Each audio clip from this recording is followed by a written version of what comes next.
আসসালামু আলাইকুম। শাহিদা কিচেনে সবাইকে স্বাগতম। আজকে আমি গরুর মাংস দিয়ে খুবই মজার একটি আচার রেসিপি শেয়ার করব। আশা করছি আমার আজকের রেসিপি আপনাদের কাছে ভালো লাগবে। আচার তো অনেক খেয়েছেন, কখনো কি মাংসের আচার খেয়েছেন? যদি না খেয়ে থাকেন তাহলে অবশ্যই এবার বাসায় ট্রাই করে দেখবেন।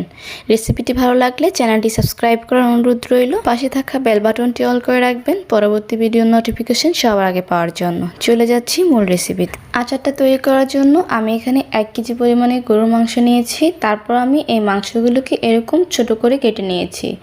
আমি এখানে কিছু চর্বিও নিয়েছি, আপনারা চাইলে শুধু মাংস দিয়ে আচারটা তৈরি করতে পারেন। এখন আমি এখানে কিছু মশলা অ্যাড করে দিচ্ছি। দিয়ে দিলাম 1 চা চামচ পরিমাণে হলুদের গুঁড়া, 1 চা চামচ পরিমাণে মরিচের গুঁড়া, 1 চা চামচ দিয়ে দিচ্ছি জিরার গুঁড়া, 1 চা চামচ দিয়ে দিচ্ছি ধনিয়ার গুঁড়া, 1 টেবিল চামচ পরিমাণ রসুন বাটা, 1 টেবিল চামচ পরিমাণে আদা বাটা, পরিমাণ মতো লবণ দিয়ে দিচ্ছি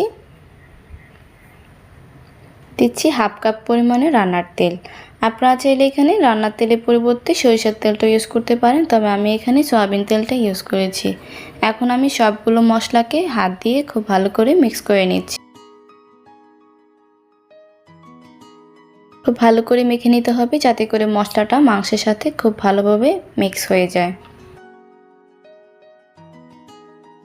তো আমার এখানে মশলাটা মাখানো হয়ে গিয়েছে। এখন আমি হাতটাকে ক্লিন করে নিচ্ছি। এখানে কিন্তু কোনো প্রকার পানি ইউজ করা যাবে না, পানি ছাড়াই কিন্তু এই আচারটা তৈরি করতে হবে। এখন আমি এই মাংসটাকে ঢাকনা দিয়ে ঢেকে রেস্টে রেখে দিচ্ছি 1 ঘন্টার জন্য। হাতের কাছে যদি সময় না থাকে সেক্ষেত্রে রেস্টে না রাখলেও চলবে। এই পাত্রটাকে চুলায় বসিয়ে দিলাম। চুলার আঁচটা হাই হিটে রেখে মাংসটাকে আমি জাল করে নিচ্ছি।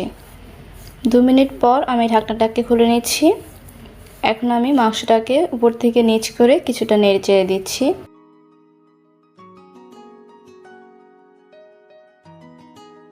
খুব বেশিক্ষণ কিন্তু ঢাকনা দিয়ে ঢেকে জাল করা যাবে না, সেক্ষেত্রে কিন্তু নিচ থেকে লেগে যাওয়ার সম্ভাবনা থাকতে পারে। সেজন্য কিছুক্ষণ পর পর ঢাকনাটাকে উঠিয়ে মাংসটাকে নেড়ে চেড়ে দিতে হবে। এর পর্যায়ে আমি আবারও ঢাকনা দিয়ে ঢেকে মাংসটাকে রান্না করে নেব 5 থেকে 6 মিনিটের মতন। এরই মধ্যে কিন্তু মাংস থেকে অনেকটাই ঝোল উঠে আসবে, আর এই পানিতেই কিন্তু মাংসটা প্রপারলি কুক হয়ে যাবে।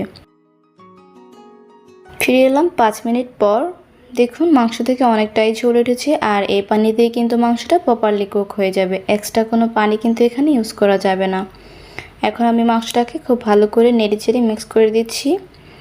এই পর্যায়ে কিন্তু চুলার আঁচটা মাঝারি থেকে কিছুটা কমানো থাকতে হবে এবং এভাবেই মাংসটাকে রান্না করে নিতে হবে সিদ্ধ হওয়া পর্যন্ত। ঢাকনা দিয়ে ঢেকে এভাবে আমি মাংসটাকে রান্না করে নেব সিদ্ধ হওয়া পর্যন্ত। এরই মধ্যে কিন্তু আমি ঢাকনাটাকে উঠিয়ে বেশ কয়েকবার মাংসটাকে উল্টিয়ে পাল্টিয়ে দিয়েছি অফ ক্যামেরায়। ফিরে এলাম প্রায় 40 মিনিট পর। এখন আমি ঢাকনাটাকে উঠিয়ে নিচ্ছি এবং মাংসটাকে একটু নেড়ে চেড়ে দিচ্ছি। দেখুন এরই মধ্যে কিন্তু ঝোলটা শুকিয়ে গিয়েছে আর মাংসটাও কিন্তু প্রায় 80% মতো সিদ্ধ হয়ে গিয়েছে। এই পর্যায়ে আমি এখানে অ্যাড করে দিচ্ছি 1 চা চামচ পরিমাণে গরম মশলা। গরম মশলাটা দেওয়ার পর আবারও আমি ভালো করে মাংসের সাথে মশলাটাকে মিশিয়ে দিচ্ছি।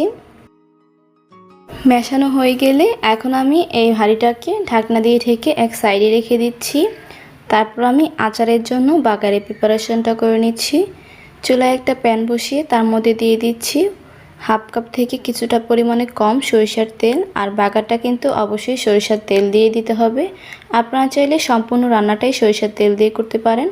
আমি এখানে কিছু আস্ত গরম মশলা নিয়েছি, দিয়ে দিলাম 5 টুকরোর মতো দারচিনি, 5-6টির মতো এলাচ আমি থেতো করে নিয়েছি, অ্যাড করে দিচ্ছি 2টির মতো তেজপাতা মাঝখান থেকে ছিঁড়ে নিয়েছি, আর দিয়ে দিলাম 4টির মতো শুকনো মরিচ, দিয়ে দিচ্ছি 1 টেবিল চামচ পরিমাণে রসুন কুচি।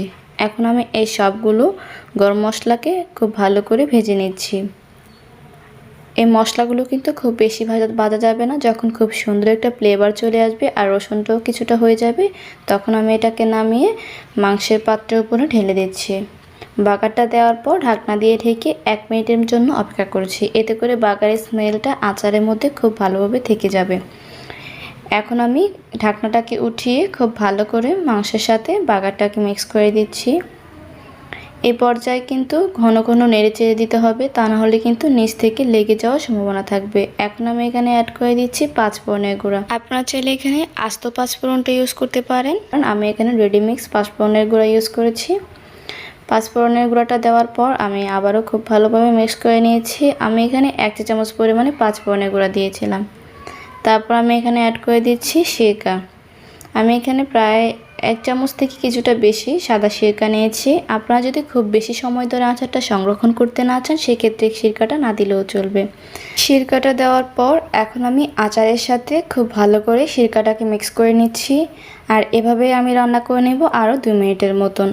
এর মধ্যে কিন্তু মাংস থেকে তেলটাও ছেড়ে দেবে আর মাংসটাও কিন্তু প্রপারলি কুক হয়ে যাবে। এই তো আমার এখানে আচারটা বানানো হয়ে গিয়েছে। এখন আমি চুলা থেকে নামিয়ে নিচ্ছি। আচারটা ঠান্ডা হওয়ার পর এখন আমি আপনাদেরকে পরিবেশন করে দেখাচ্ছি। দেখুন মাশাআল্লাহ, আচারটা দেখতে কিন্তু খুবই লোভনীয় হয়েছে আর খেতে কিন্তু তার থেকেও বেশি টেস্টি হয়েছে। দেখুন আমি এক টুকরো মাংস ভেঙে দেখাচ্ছি। মাংসটাও কিন্তু খুব সফট হয়েছে আর খুব ভালো করে সিদ্ধ হয়ে গেছে।